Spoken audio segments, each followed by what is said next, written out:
So essentially, you can create a whole YouTube channel just with your laptop. Yes, sure, you can use a fancy microphone if you want to do a voiceover, but it's not necessary.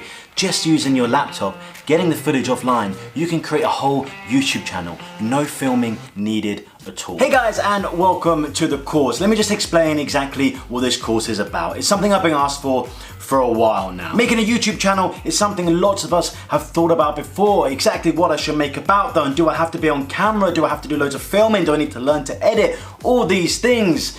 The answer, really especially in most recent years, has become no. There are many channels that, believe it or not, people make without having filmed a single thing. Not even done a voiceover, sometimes not even edited. Some of the most successful YouTube channels, like this one for example, use footage from either other videos, movies, stock footage, a voiceover they've either done themselves or they've got it offline. They either edit themselves quite simply or they outsource that even. They don't want to show their face, they're shy, they don't have to learn to film, to edit, they can't compete with the production quality that's out there. But they want to make a YouTube channel and they want to make a business out of YouTube. And yes, you can do that. You can make a channel without filming a single thing. Now I do YouTube consultations, I have thousands of students, and the biggest question that keeps coming in recently is how can I make a channel without showing my face or filming anything? So I put together this course explaining exactly that. In this course, we're gonna go through all the different niches that maybe you can create videos about, be it top 10 videos, cooking, gaming, talking about trending topics, news, video essays. Heck, you could talk about anything. There are so many options out there. And we go through all the different niches, all the different possibilities that you could make a channel about.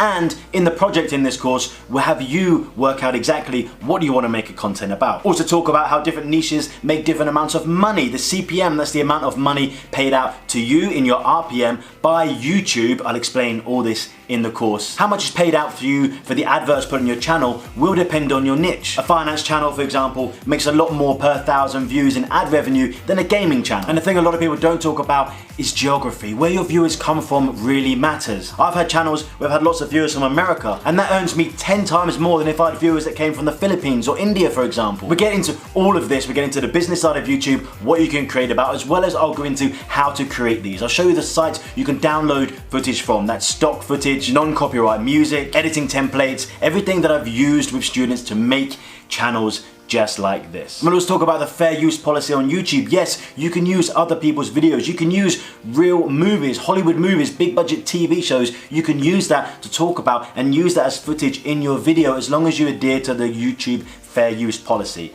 which we'll explain. So if you really want to make a YouTube channel, be it you want to get the footage yourself, you want to create something and edit yourself, or maybe you want to outsource that and treat YouTube completely as a business and have someone else do that legwork and have this as your project, sideline business, main hustle, whatever it is. If you want to make YouTube, not show your face, not have to edit, maybe you want multiple YouTube channels, lots of revenue stream, and you want to put out lots of different types of content on different channel platforms, and you haven't got time or the skills, or you don't want to film it yourself, this course is for you. I meet many people that have their own YouTube channels, some where they show their own faces, and then they have lots of sideline channels where they do reactions or they do top 10, stock footage, talk about TV shows. There are so many options here. So let's get into this course. I'll explain in the next video a bit about this course, what you need, how it works. That's what this is about. Let's get into it. Okay, so what do you need for this course? What do you need to start creating videos like this channel here that doesn't use any of their own footage? What is it that you need? Well, you'll need a computer, you'll need a laptop.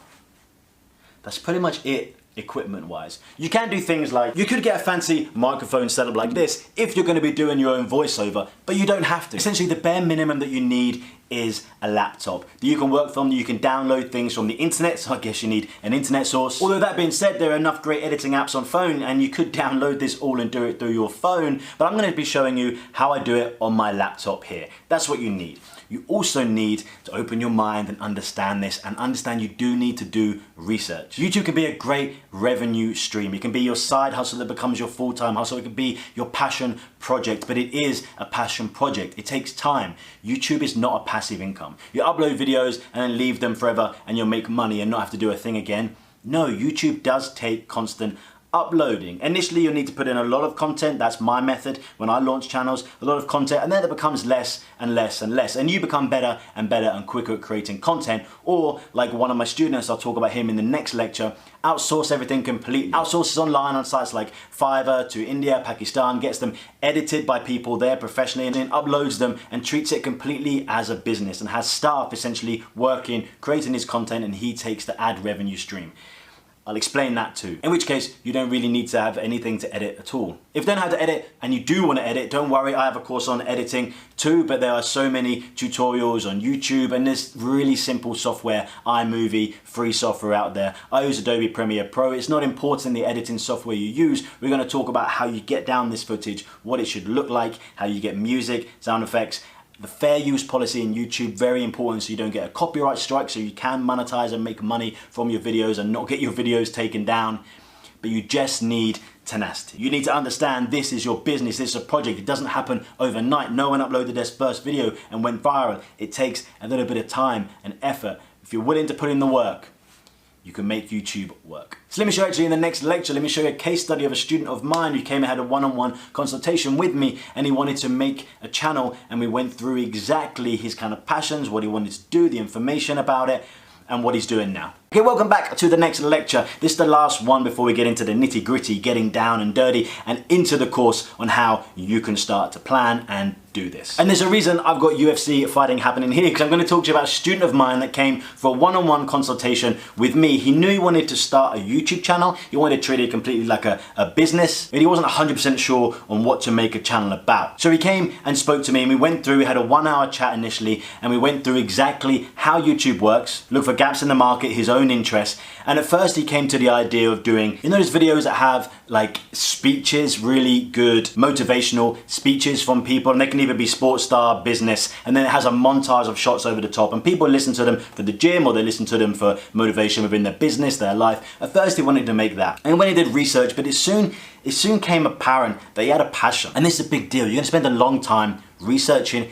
competitors, researching to find footage, obsessing over what worked, what didn't work, titles, thumbnails. If you have a passion already, then that's great. His passion was the UFC. And there's a big gap in the market. There's a great organic search, especially as the UFC has a set number of fights, one a month, and then a handful of top fight cards per year. At certain times of the year, it has a lot of trending traction. So you can piggyback, what we call piggybacking on something. If he was to make a video about Nate Diaz in the UFC, and it was the time that Nate Diaz was having a fight, he's going to get lots of organic search. Organic search is great. You piggyback on the back of a topic that's happening, you make videos around that, lots of content around when that's happening, and you get views through search. So he went through and he looked at his competitors, we looked at them together, we made a sheet together, and we came through many competitors of his, what they're doing, what went well. We ranked those videos, which ones got the most views, but not ones from huge channels that no matter what they put out would get loads of views anyway. We try to find newest channels that had done this recently. What videos got clicked? What dates were they? What were they in their order of upload? Why? Was it the thumbnail? What were the thumbnail styles that got clicked? What were the titles that got people to click over? And what was in their content? How long was it? How many adverts were shown?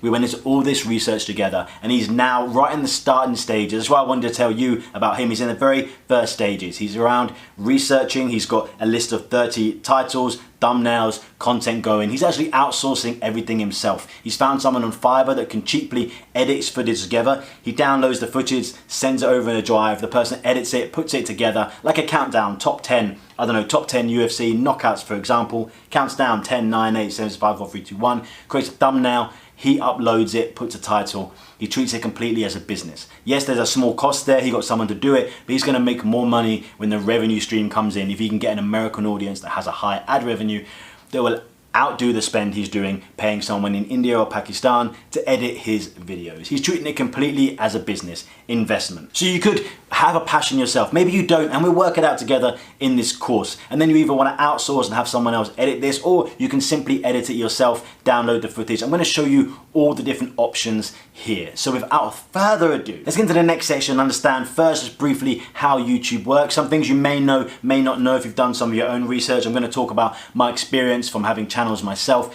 how YouTube works, and then you can backward engineer it to know what you need to create, how you need to list it, display it, and everything, and research it so that you can get found and successful on YouTube. Let's get into it. How does YouTube work? Okay, welcome back to the next section. First, let's get down a little bit of understanding about YouTube first. And we're all on the same playing field for going forward. It's not until you understand a few little crucial points about YouTube that we're going to better backward engineer that knowledge into getting some good content. Once a student came to me and they'd uploaded a few bits of content and they hadn't got much traction, and they said this line. They said, I thought it was as simple as uploading good content and that was it. It'll do well. how wrong I was. Yes, exactly, how wrong you were. There can be great content out there. There are millions of hours of amazing content out there not getting clicks for several reasons, and we're gonna go over those and make sure you are not one of them. So you can upload your channel and do amazing from the get-go. We need to understand several things, mainly your click-through rate and watch time. That's what we think the YouTube algorithm, no one knows 100%, but if they're good, your videos are gonna get views. You need to understand YouTube as a business. We always think about giving the viewer what they want, but let's give YouTube what they want too. YouTube wanna make money, they wanna share the right content. There's so much uploaded. Let's give YouTube what they want so your content gets shared. And then we need to go over the fair use policy. I'll go back onto the computer, and from there on, we'll probably be on the computer a lot, going over some stuff, and I'll show you, making sure that you do not get disqualification. We're gonna use other people's content, but if you use it in a certain way, if you use stock footage, other videos, if you use it in the wrong way, you'll get limited, or you'll get copyright strikes, you get taken down. YouTube won't monetize your content. If it can't monetize, it won't share it, you won't grow, you'll get a strike. The money may go to someone else who owns the content instead of to you. If you can't make money, if YouTube can't make money, will they promote you? Will they push you? There's a lot to learn there. So let's get into the first section. Let's understand click-through rate, watch time, and how the YouTube algorithm works. Okay, so what makes one bit of content do well and another not? It basically comes down to two things. The CTR, that's what you're gonna see when you go into your YouTube analytics, and we'll look at analytics later in this course. The CTR, click-through rate. That literally means that YouTube are gonna give impressions. They're gonna put videos like this. If I go onto the YouTube homepage, let me show you. If I go into the YouTube homepage, YouTube are gonna show me certain videos. This one is an ad, so they've paid to have that there. And these ones are what it's suggesting, mostly based on my previous searches. So I just showed you a UFC fight video. YouTube is putting a UFC video up here. It's putting America's Dumbest Criminals, a Lad Bible documentary here. I watch a lot of documentaries on YouTube, and some other stuff on there. Now this is an impression. This counts as one impression. YouTube is giving this video an impression. Now, if they give it 100 impressions, that means it puts it in front of 100 people when I log in and on this page on YouTube and I see it, or on the sidebar when you are watching a video, that's giving it an impression. If someone clicks it, so if they show it 100 times to 100 different people and 50 people click it, that's going to give it a 50% click-through rate. If 1%, just one person clicks it, a 1% click-through rate. Now usually when I first put up a video on my other channels, you can pretty much expect, first of all, you're gonna get like a 30% click-through rate if you have an existing audience on an existing channel. That's great, because all your subscribers and people that have watched this before, watched all your videos, YouTube shows them first, a really high click-through rate. And usually it levels out, and across my channels and other people I've worked with, it pretty much levels out, if the video's good, around 5%, around a 5% click-through rate. So that every time they show it 100 times, 5 people click. That's pretty much what we're gonna go for a good click-through rate. 5 or above, try and get it to 10. If you're above that, amazing. When you first launch, it should be higher within the first few hours if you have an existing channel. If you're new, that's gonna be harder, and we talk about that. YouTube needs to first figure out what your videos are about and who to give it to. Okay, that's click-through rate. That is the really important, probably the #1 important metric in YouTube. Now what dictates a good click-through rate? What will get someone to click? It's all about the thumbnail. When you're scrolling through YouTube, what's the first thing you see? A thumbnail, a picture. After you see a picture that attracts you, then you may read the title. So it's these two parts, title and thumbnail, that are gonna get someone to click. And there's a reason I have other courses explaining how important the YouTube thumbnail is, because it doesn't matter if you've got the best video in the world, the best, most amazing video, because if no one clicks it, no one's gonna see it. So it doesn't matter how good the video is. It really doesn't matter. Could be incredible, could be rubbish. People don't click it, it doesn't matter. So the thumbnail becomes the most important thing. It is your shop window, and I've used this analogy a lot. If you have the greatest shop on the high street, you've got loads of amazing products inside it, but the window screens are dark, it doesn't say what your shop's about, the title of your shop is bad or missing altogether or incorrect, no one's going in to shop and buy your product. If your thumbnail and title are not good, not catching, not bright, not got good colors, not stand out on the page, the title doesn't intrigue, doesn't make me want to click, no one is clicking it. So that's click-through rate. The other thing is watch time, and that's pretty much what the algorithm goes through. Retention, watch time, how long you retain someone for, and their click-through rate. So YouTube knows that if I give it 100 impressions, it's probably gonna have 5%, 10% of people click it, means they're gonna watch and see an advert straight away. YouTube knows they're making money. We'll talk about that in 2 videos time. More likely to show the video. Now, if they know it is a 14-minute video, this one for example, if it's a 14-minute video and people on average watch 50%, that'd be a really good retention, by the way. If people watch 50%, they see 7 minutes. In 7 minutes, they probably get shown 2 adverts or something. YouTube now knows if they show this, it's got a 5% click-through rate, so 5 in 100, and then half those, 2.5 people are gonna watch 7 minutes, 2 adverts. They know they can start working out how many adverts they're gonna show, how much money they can make from it, for how much your video is worth on their platform. This is YouTube's business. This is their real estate. They've only got a certain number they can show, a certain amount of places. There's only a certain amount of real estate on this page. They want to put the best ones on there so they can show ads and make money. So the algorithm needs to be a good click-through rate and a good watch time. Watch time is your video, how engaging it is, and there's lots of things, and we'll talk about it later. Having the opening 15 seconds where most people drop off, really engaging, capturing, make sure you explain to the person what they're getting in the video. If they click this title that says Nate Diaz versus Conor McGregor, free fight, if they click on it and they didn't realize they were getting that straight away, if there's someone else in shot, if it's about something else in those first seconds, they click off. People click off really quick. So you grab them and then you keep it punchy, keep it going. They keep the screen moving, you cut a lot so that people keep watching the video and they watch for a longer time, which is gonna bring up your percentage retention rate. That's your video. Click-through rate, how good this looks, the most important thing, because it doesn't matter, you won't have any retention time whatsoever if no one clicks it. So you get those 2 things and YouTube starts working out that you've got a really good video. Now when you first launch a channel, YouTube doesn't understand what your video is about and who to share it with. And we can talk more bit about this later.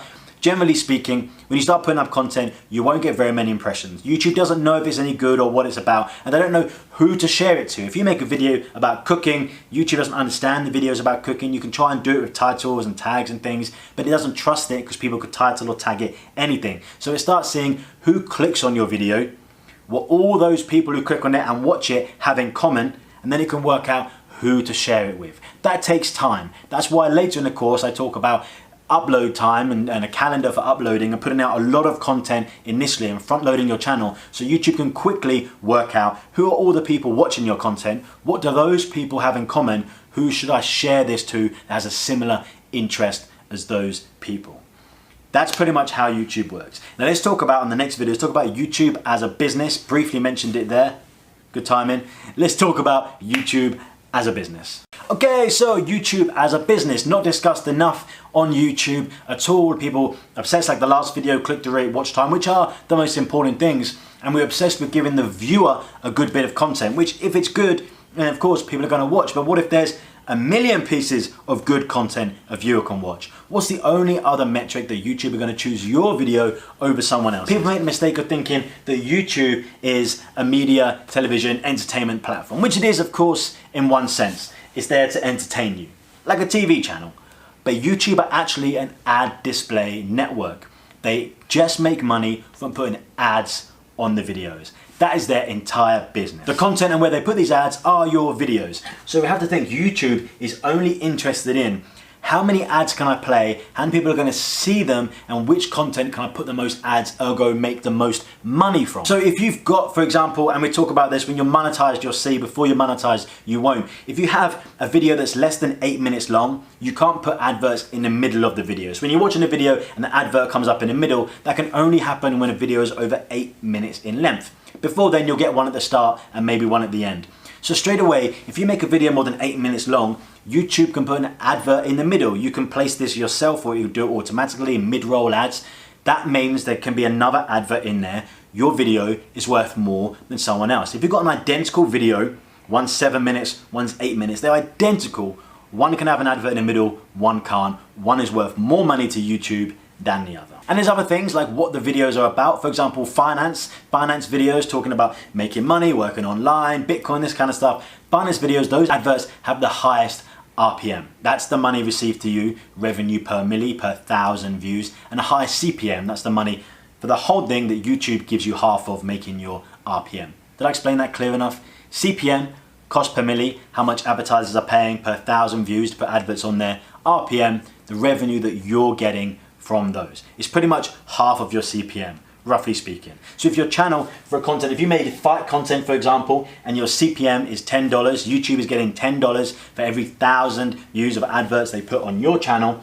Overall, you're going to get probably $5 per 1,000 views. So you can start working out, if this has got 8.9 million and they had a $5 CPM, $5 per 1,000 views, that's quite a lot of money. But there's other things, as I mentioned in the intro video, that dictate how much you're gonna make. If you had a video that has a lot of an American audience, European, Australian, English-speaking countries, they're worth more in the ad space because advertisers will pay more money. Obviously, if I'm Apple and I'm trying to sell the iPhone and put adverts on, I'm gonna place these in America and the UK where people have a higher disposable income, more people see the advert, more people buy them. If I place these in somewhere like India, Pakistan, the Philippines, these are tier 2 countries for advertising, less people are being able to have the disposable income to buy them.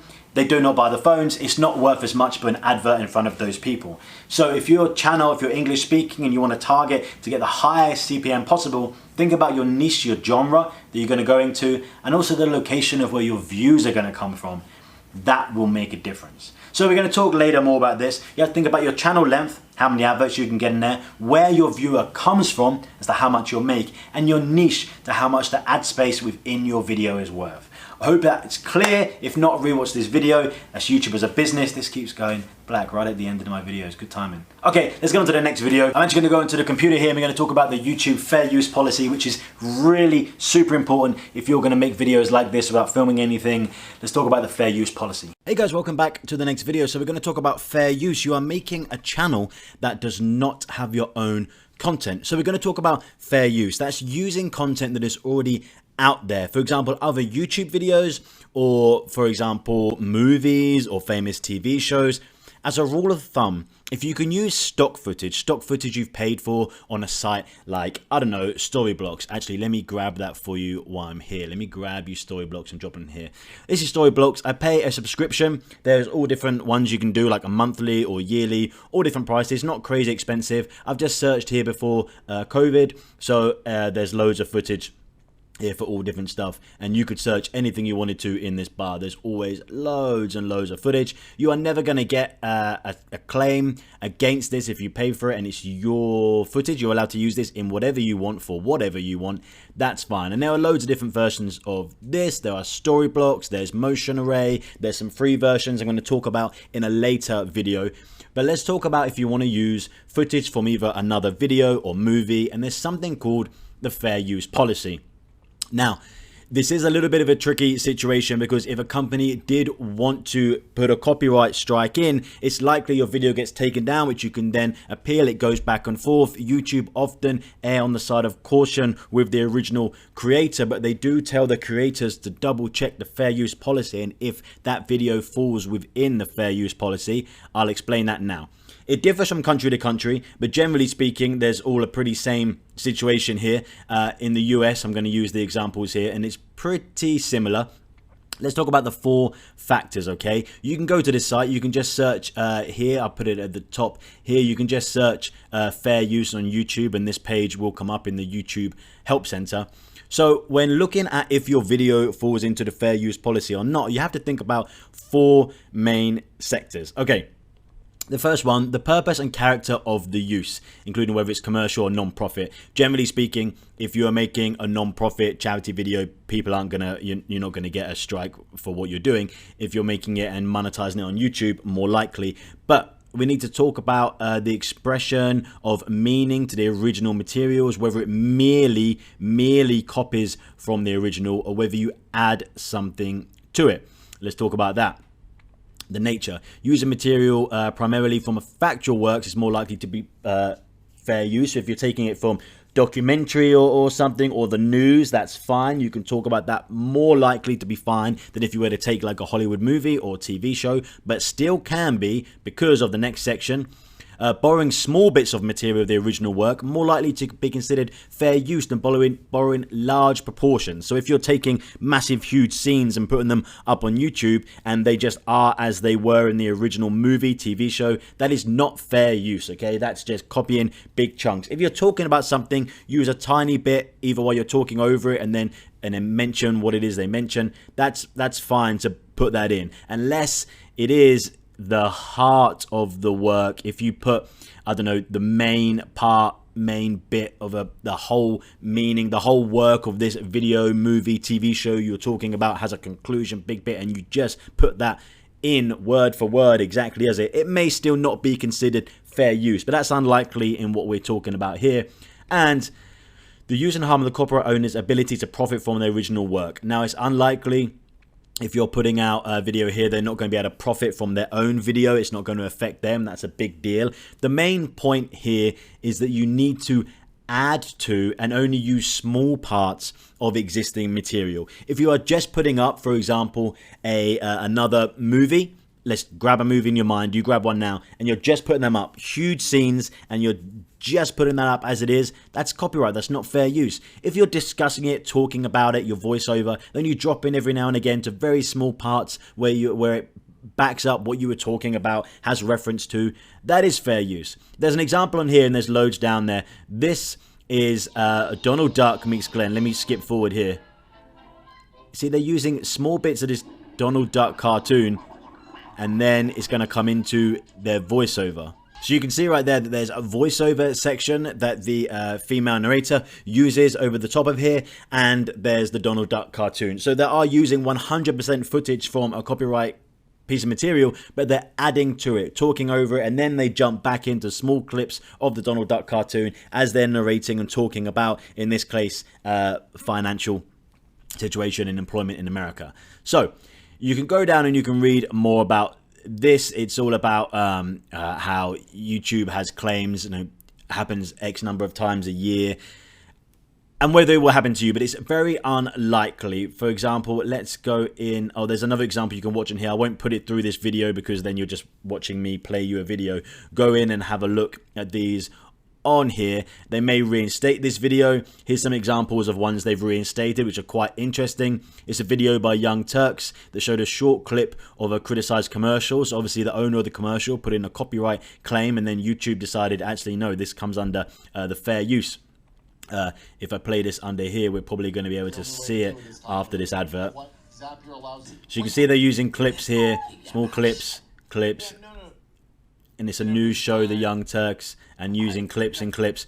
That's an example of fair use. You see they used a clip in there. Let me go back and show you another example. So this is a good one because a lot of you may be doing reviews or talking about TV shows and stuff. So Buffy versus Edward, Twilight. This is showing the representation of females, I think I read it was, inside the vampire genre. So they're using clips of Buffy. You can see here. And again. And again. And again.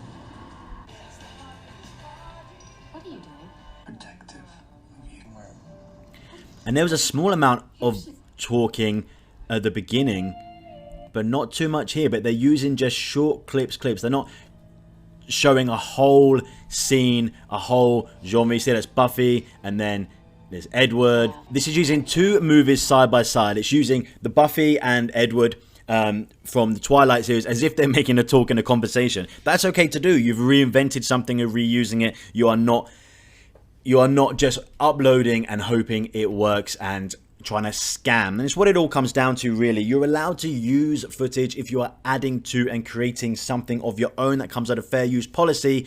You are not allowed to merely copy. So take that into note. When we go into the next sections, we're going to talk about different niches and different genres, and you're going to start thinking and narrowing down to what you're going to create. And what do you need to use? You need to use some stock footage from a site like Storyblocks or somewhere. You need to use some footage from movies, but if you're talking over the top of it and giving yourself a narration, a kind of an explanation about it, that's fine. That comes under fair use. But you do not want to, and the points come down to, use big blocks of someone else's video that you don't add to, or the main heart of the video that they want to. But that's not going to apply to most of you. Most of you are going to be using short, sharp clips of video whilst you talk and add to, put voiceover, new music, etc. And that comes under the fair use policy. So I've skimmed over this, but do go and have a look at the fair use policy in deeper detail and make sure it applies to what you're thinking about making. All right, let's move on to the next section. Let's talk about finding your niche, and we're going to look over lots of different niches. Perhaps you're going to actually want to do one of these. I'm going to show you lots of examples of niches or niches, depending if you're American or English, niches into which you can make money and have a channel on YouTube without having to film any of your own stuff. So let's get into that on the very next video.